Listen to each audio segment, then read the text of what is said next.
익지서에 이런 말이 나옵니다. 약관이 양만이면 천필주지라. 악이 차면 하늘이 반드시 벌한다는 말이죠.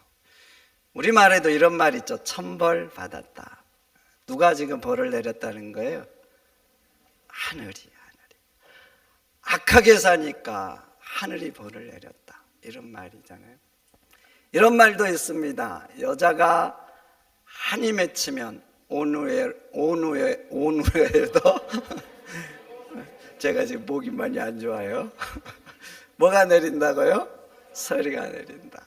음력이잖아요. 5월, 6월. 양력으로 하면 7월, 8월. 한여름인데, 한여름에 서리가 내릴 정도로 이렇게 되면 어떻게 되겠어요? 심각해지는 거 아닙니까?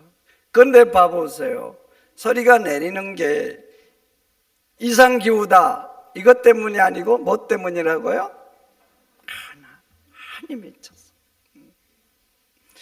그런데 사무엘 21장 이와 비슷합니다. 하늘이 닫혔잖아요. 3년 동안 비가 안 왔어요. 기근이 들었어요. 왜인 거예요? 지금 사람들의 마음이 맺혀 있는 거예요. 맺혀 있는 거예요. 수많은 사람들의 마음이. 도대체 누가 누구의 마음을 맺히게 한 겁니까? 사울왕이 기브온 족속의 마음을 맺히게 한 겁니다. 이스라엘을 위한다는 명목으로, 이스라엘을 위한 열심 때문에 무수히 많은 사람의 무지한 피를 흘린 겁니다. 그래가지고 기브온 족속들 보세요. 자식 죽었잖아요. 남편 죽고 부모 죽고. 여러분, 얼마나 억울하고 얼마나 원통하겠어요. 그 마음에 피맺힌 한이, 있는 거예요. 이렇게 피맺힌 한이 있는데 그들이 이스라엘 향해서 축복할까요? 저주할까요? 여러분 같으면 어떻게 하겠어요? 축복할지어다.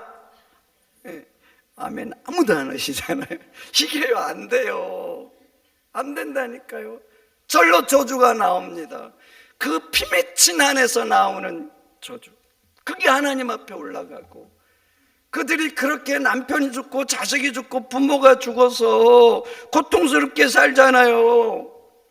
그 모습을 다 하나님이 보시는데 어떻게 하나님께서 이스라엘에 복을 주시겠어요? 여러분 같으면 복 주시겠어요? 주실 수 없는 거예요. 그래서 우리 말로 하면 한이 맺혀서 하늘이 닫힌 겁니다. 예수님도 말씀하시죠. 땅에서 매면 하늘에서도 맬 거라고. 땅에서 매면 하늘에서도 맨다는 겁니다. 그렇게 하나님이 매시면 누가 그걸 풀 수 있겠어요? 그 매듭을 누가 풀 수 있겠냐고요. 그러니까 다윗도 못 푸는 거예요. 왕이잖아요. 온갖 정책을 써봤겠죠. 안 풀리는 거예요. 안 풀려. 그래서 닫힌 하늘 때문에 이스라엘도 함께 고통을 받는 겁니다. 여러분, 맺히게 하면 하늘문이 닫습니다. 하늘문이 닫아요. 우리 다 같이 한번 해보겠습니다. 맺히면 하늘이 닫힌다. 한번 더 해보겠습니다. 맺히면 하늘이 닫힌다. 그래서 다윗이 기브온 족속을 찾아갑니다. 그리고 말합니다. 내가 무엇으로 속죄하여야, 도대체 무엇으로 속죄하여 너희가 여호와의 기업을 위하여 보복을 비겠느냐? 도대체 내가 무엇으로 속죄해줘야 너희들이 다시 우리를 축복하겠느냐? 묻고 있는 겁니다. 여러분, 그렇습니다. 맺힌 마음 풀어주려면 속죄부터 해야 돼요. 속죄. 무엇부터 해야 된다고요? 속죄. 그것부터 시작해야 돼요. 속죄라는 히브리어는 카파르입니다. 카파르는 죄를 해결하고, 죄의 문제를 해결하고 다시 화목시키는 거, 이걸 카파르라고 그래요. 근데 봐보세요. 죄의 문제를 해결하고 관계를 회복하려면 반드시 해야 되는 게 있어요. 그게 뭔지 아세요? 대가를 지불해야 돼요. 대가를 지불해야 속죄부터 시작됩니다. 죄 문제부터 해결이 돼요. 성경에 말하죠. 피 흘림이 없으면 뭐가 없다고요? 죄사함이 없다. 레위기도 말합니다. 레위기도. 생명이 피에 있으므로 그 피가 죄를 속한다고. 그래서 구약 봐보세요. 그 죄를 속죄하기 위해서 어떻게 합니까? 내가 죄를 지으면 동물들이 나를 대신해서 피 흘려 죽잖아요. 그래서 피 흘리는 제사를 드려야 내 죄가 비로소 하나님 앞에 속죄되는 거예요. 그래서 예수님도 우리 죄를 대속하기 위해서 십자가에 죽으신 거예요. 하나님이 그냥 말씀한 게 아니에요. 다 너희 죄 용서하노라 이렇게 넘어가지 않으세요. 우리한테는 그냥 넘어갔지만 하나님은 자기 아들에게 피의 대가를 찾으시는 거예요. 우리 죄 때문에. 관계를 회복하는 것도 그래요. 대가를 지불해야 돼요. 적당히 지불하면 안 됩니다. 맺힌 마음이 풀리도록 지불해줘야 돼요. 봐보세요. 나 때문에 피해를 당했어요. 오랜 세월 동안 힘들게 살았어요. 고통을 받았어요. 근데 와서 미안하다는 말 한마디 하면 그 사람이 풀리겠습니까? 풀리겠냐고요. 안 하는 것보다 낫지만 완전히 풀리지 않아요. 풀릴 때까지 대가를 지불해야 돼. 핵심은 그 마음이 풀릴 때까지. 그래서 구약 성경은 말합니다. 소 한 마리 훔쳤으면 그 소를 팔아버려. 없잖아요. 그러면 훔친 사람이 잘못했다고 생각하면 몇 마리를 가지고 가서 화해하라 그래요? 5마리. 다 소를 팔아먹든 잡아먹어버리고 와서 하는 말이 미안하다고. 마음이 풀릴까요? 안 풀릴까요? 여러분 같으면 풀리겠냐고요? 천만의 말씀. 한 마리 가져오면 어떨까요? 한 마리 조금 풀어지긴 하겠죠. 그렇지만 여전히 그 인간 밉습니다. 여전히요. 여전히 그놈은 도둑놈인 거예요. 5마리를 가져왔어요. 어떨 것 같아요?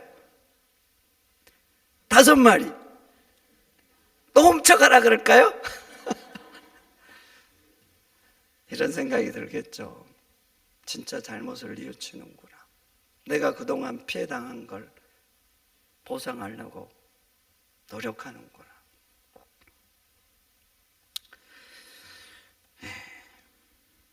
그런 마음이 들지 않겠어요? 그러면서 마음이 풀리는 거예요. 그래서 다윗도 기브온 족속을 찾아가서 말한 것입니다. 무엇으로 속죄하여 다시 우리를 축복하겠냐고. 그래서 다윗은 기브온 족속에 원하는 것을 다 들어줍니다. 1994년도 노안도에서 그 학살이 일어났어요. 80만 명 정도가 죽었다고 합니다.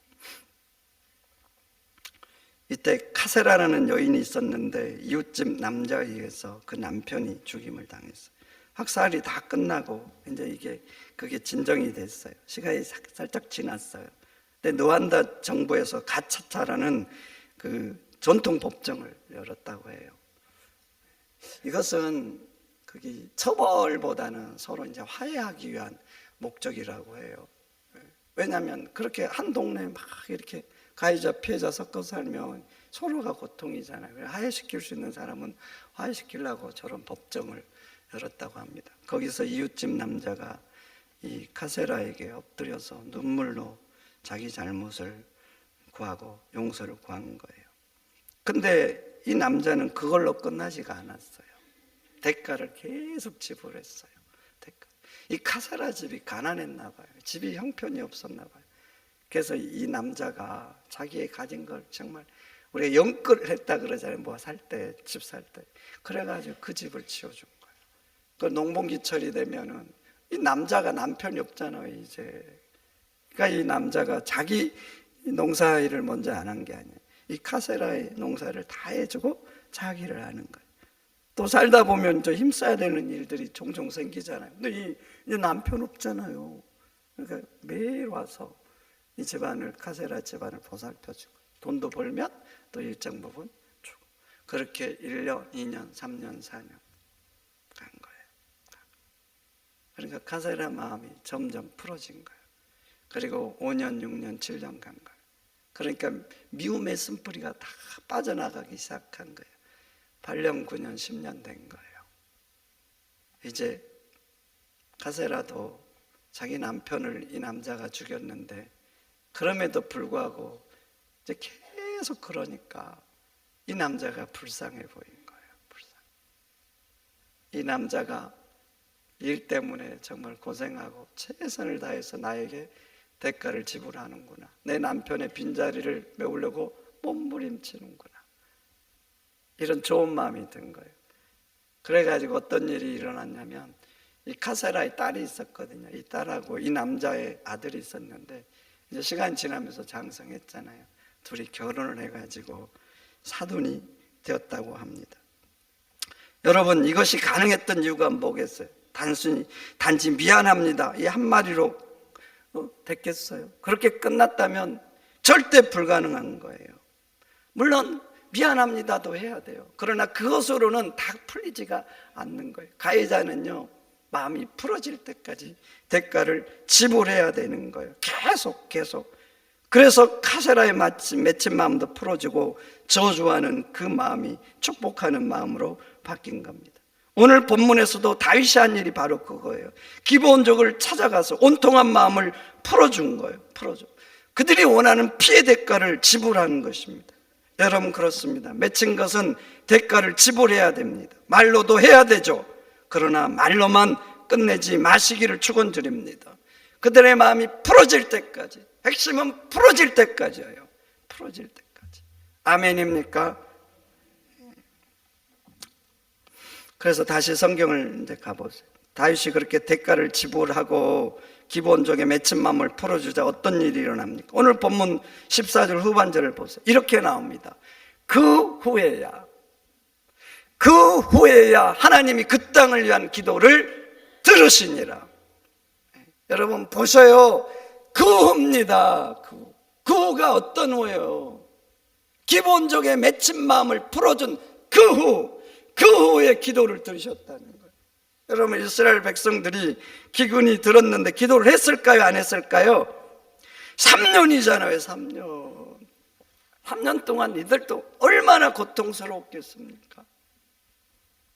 먹지 못해서 배고프고 아이들은 배싹 말라가고 울어대고 그 삶이 얼마나 처절했겠냐고요. 그러니까 이들이 기도를 안 했겠냐고요. 기도를 하더라도 대충 했겠습니까? 얼마나 처절하게 애통하면서 하나님 우리를 제발 도와달라고 하늘을 여시고 비를 내려달라고 기도를 얼마나 애절하게 했겠어요. 그런데 여러분 봐보세요. 그렇게 처절하고 간절한 기도를 하나님이 외면하셨어요. 그 기도를 듣고 하늘문을 열지 않았어요. 왜 그래요? 왜?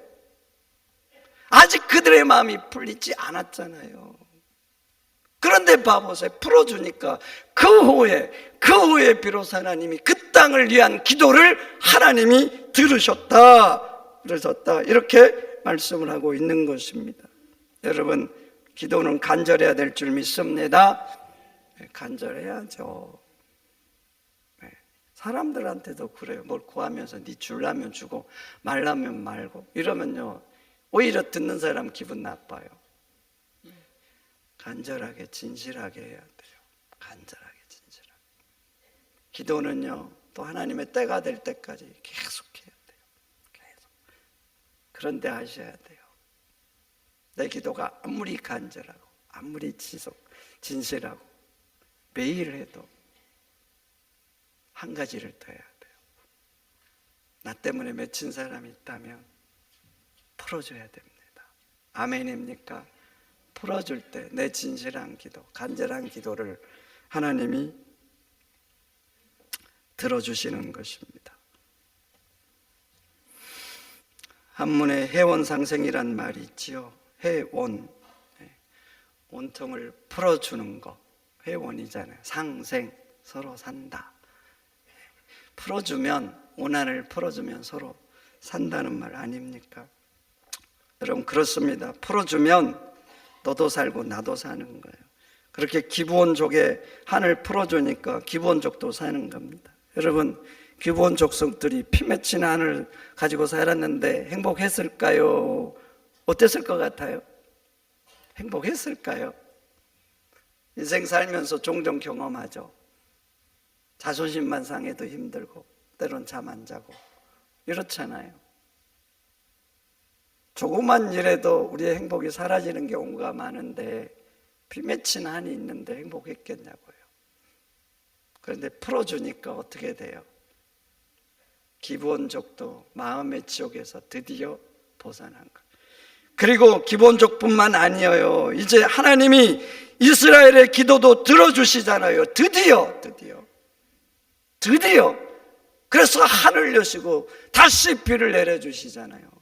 그래서 이스라엘족도 함께 산 것입니다. 예수님 또 말씀하셨어요. 땅에서 무엇이든지 풀면 하늘에서도 풀릴 것이라고. 땅에서 풀어주니까 기본적도 이스라엘족도 회원 상생이 된 것입니다. 그래서 성도 여러분, 혹시 여러분들을 한번 돌아보세요. 나 때문에 맺힌 사람 없는지 한번 돌아보시면 어떨까요? 내 말 때문에 지금 힘들어하고 속상하고, 나는 그냥 한 말인데 그 말이 때로는 맺히게 할 수도 있어요. 부부 사이도 그러고 친구 사이도 그래요. 한번 돌아보세요. 맺히게 한 사람 없는지. 여러분, 그런 사람들 풀어주시기를 축원드립니다. 풀어주세요. 많은 경우에는 큰 문제가 아니에요. 우리 인생이 요즘 되게 맺힌 것은 얼굴 표정, 말 한두 마디 이렇게 맺히거든요. 이런 것은 쉽게 풀릴 수도 있어요. 때로는 미안합니다, 진심 어린 미안합니다 한마디가 풀릴 수도 있어요. 아직도 풀지 못한 사람이 있다면 오늘 가서 믿음으로 전화하세요. 미안하다고. 그리고 밥 한번 사시고 차라도 사시고, 풀어지면 너도 나도 회원 상생이 될 줄 믿습니다. 둘째, 성도는 내가 맺힌 사람만 풀어주는 거 끝나면 안 돼요. 그렇게 끝나면 성도가 아니에요. 나 때문에 맺히지 않았어요. 근데 세상을 잘 보면 사람들 풀리지 않아서 힘든 인생들이 있거든요. 풀리지 않아가지고, 풀리지 않아서 하루하루 버티면서 사는 사람들, 풀리지 않아서 살 맛을 잃은 사람들, 풀리지 않아서 삶이 어려운 사람들. 여러분 눈에는 그런 사람이 보입니까? 보이면 복이 있을진저. 성도는요, 그런 사람들이 보이고 그런 사람 인생 풀어줘야 될 줄 믿습니다. 그런 사람들의 인생에 정말 버팀목이 되고 도움이 되는 인생이 돼야 돼요. 그러면 하나님께서 그들을 위한 하늘을 활짝 여시는 겁니다.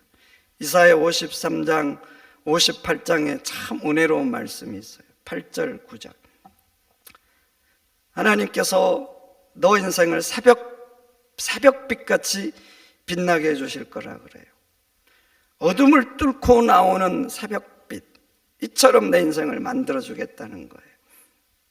하나님의 영광이 내 뒤에서 호위해 주겠다 그래요. 여러분, 하나님의 영광이 내 인생을 호위해 준다, 내 뒤에서부터. 얼마나 감사합니까? 전능하신 하나님의 영광이 이렇게 나를 감싸고 있는 것. 우리가 부르짖으면 하나님이 부를 때 응답하시겠고, 부르짖으면 내가 여기 있다 하겠다 그래. 여기 있다. 부르짖으면 여기 있다. 이런 건 무슨 의미냐면, 여러분 어린애들이 막 울잖아요. 여러분 그럼 쫓아가잖아요. 왜 그러냐고. 하나님이 그러겠다는 거예요. 너가 부르짖으면. 도대체 왜 그러냐고. 도대체 들어주시려고 왜 그러냐고. 여러분, 얼마나 복된 인생입니까? 내 인생이 새벽빛처럼 뚫고 나온 빛이 되고 하나님의 영광이 보이고, 내가 뭔가 하나님 앞에 요구하면 그래 무슨 일이냐고 내가 들어주겠다고 하고, 여러분 인생 그런 인생 되시기를 축원드립니다. 그런데 말이죠, 그런데 이 말씀을 하시기 전에 8절 9절 앞에 한 단어가 있어요. 그 단어가 뭔지 아세요? 그리하면이에요. 그리하면. 그러니까 누구나에게 하나님이 그렇게 해주시는 게 아니에요. 그리하는 자에게, 그러니까 그리하면을 통과하는 이 사람에게 하나님이 호의해주는 인생, 새벽별처럼 빛나는 인생, 부러져지면 내가 여기 있다고 해줘, 이런 인생이 된 거예요. 그럼 그리하면이 뭐예요? 6절 7절이 그거예요. 6절 7절 6절 7절을 하는 사람, 이 사람을 이렇게 해주는 거예요.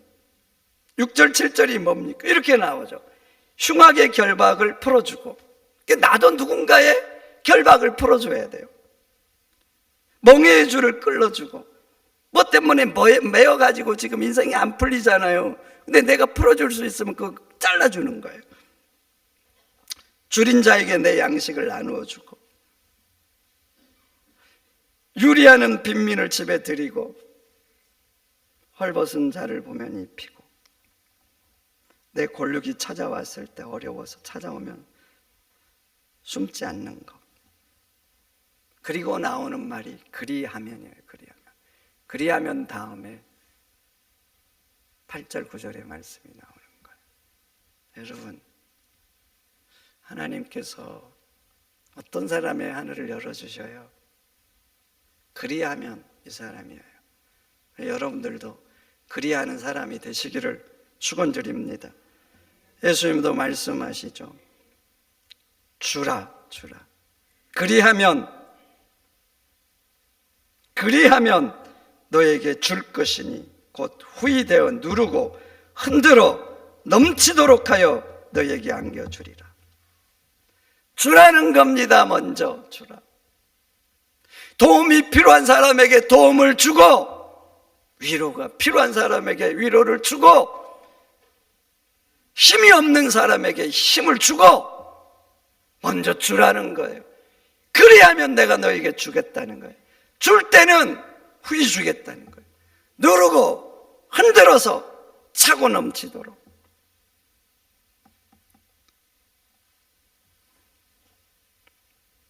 성도 여러분, 주는 성도가 되시기를 축원드립니다. 내가 먼저 그렇게 해야 돼요. 인생이 풀리지 않는 사람 보면서 아무 관심 없어. 너는 너, 나는 나. 이렇게 살아요. 내 인생은 뭐 잘 되면 좋아해. 내 자식 잘 되고 뭐 그러면 좋아해. 잘 됐다고.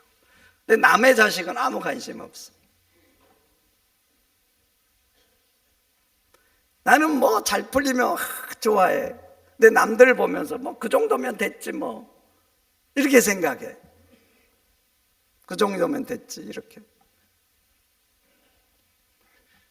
이런 사람은 하나님이 기뻐하지 않아요. 주셔도 어쩔 수 없이 줘. 어쩔 수 없이. 여러분들은 하나님이 주고 싶은 사람 되시기를 축원드립니다. 주면서도 더 주고 싶은 사람, 주면서도 하나님이 기쁜 사람, 이런 사람이 꼭 되시기를 주의 이름으로 축원드립니다. 축원드립니다. 하나님 감사합니다.